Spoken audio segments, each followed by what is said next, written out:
जय श्री कृष्ण। प्यारे भक्तगणों, स्वागत है आप सभी का आपके अपने चैनल कहानी सुनो में। आज हम सुनेंगे रोहिणी व्रत कथा।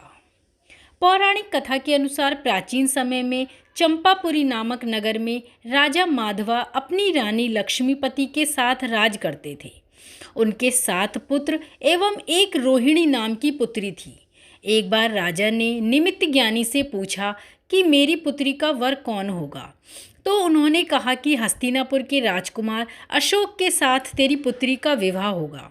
यह सुनकर राजा ने स्वयंवर का आयोजन किया, जिसमें कन्या रोहिणी ने राजकुमार अशोक के गले में वरमाला डाल दी और उन दोनों का विवाह संपन्न हुआ। एक समय हस्तिनापुर नगर में वन में श्री चारण मुनिराज आए। राजा अपने प्रियजनों के साथ उनके दर्शन के लिए गया और प्रणाम करके धर्मोपदेश को ग्रहण किया।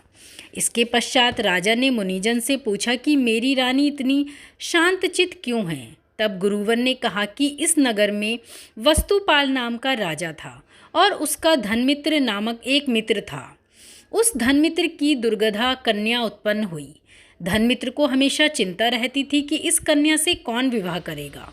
धनमित्र ने धन का लाभ देकर अपने मित्र के पुत्र श्री शेण से उसका विवाह कर दिया, लेकिन अत्यंत दुर्गंध से पीड़ित होकर वह एक ही मास में उसे छोड़कर कहीं चला गया। इस समय अमृतसेन मुनिराज विहार करते हुए नगर में आए तो धनमित्र अपनी पुत्री दुर्गंधा के साथ वंदना करके गया और मुनिराज से पुत्री के भविष्य के बारे में पूछा। उन्होंने बताया कि गिरनार पर्वत के निकट एक नगर में राजा भूपाल राज्य करते थे। उनकी सिंधुमती नाम की रानी है। एक दिन राजा रानी सहित वन क्रीड़ा के लिए चले, सो मार्ग में मुनिराज को देखकर राजा ने रानी से घर जाकर मुनि के लिए आहार व्यवस्था करने को कहा। राजा की आज्ञा से रानी चली तो गई, परंतु क्रोधित होकर उसने मुनिराज को कड़वी तुम्बी का आहार दिया, जिससे मुनिराज को अत्यंत वेदना हुई और तत्काल ही उन्होंने प्राण त्याग दिए। तब राजा को इस विषय में पता चला तो उन्होंने रानी को नगर से बाहर निकाल दिया और इस पाप से रानी के शरीर में कोढ़ उत्पन्न हो गया। अत्यधिक वेदना व दुख को भोगते हुए वो रौद्र भावों से मरकर नरक में गई। वहाँ अनंत दुखों को भोगने के बाद पशु योनि में उत्पन्न हो फिर तेरे घर दुर्गंधा कन्या बनी। यह पूर्ण वृतांत सुनकर धनमित्र ने पूछा, कोई व्रत विधान आदि धर्म कार्य बताएं जिससे कि यह पातक पूरा हो और दूर हो।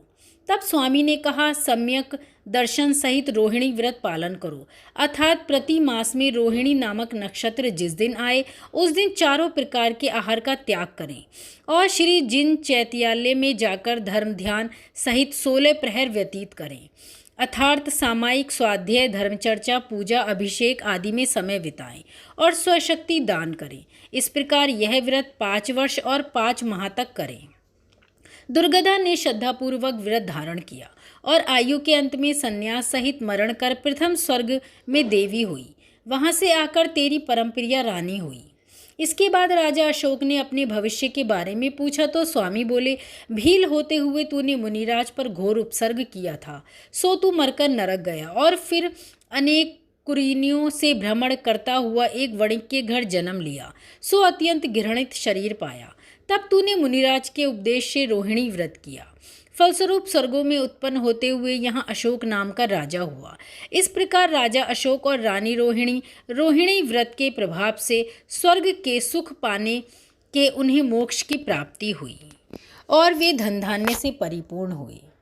तो साथियों, ये सुनी हमने आज रोहिणी व्रत की कथा। धन्यवाद।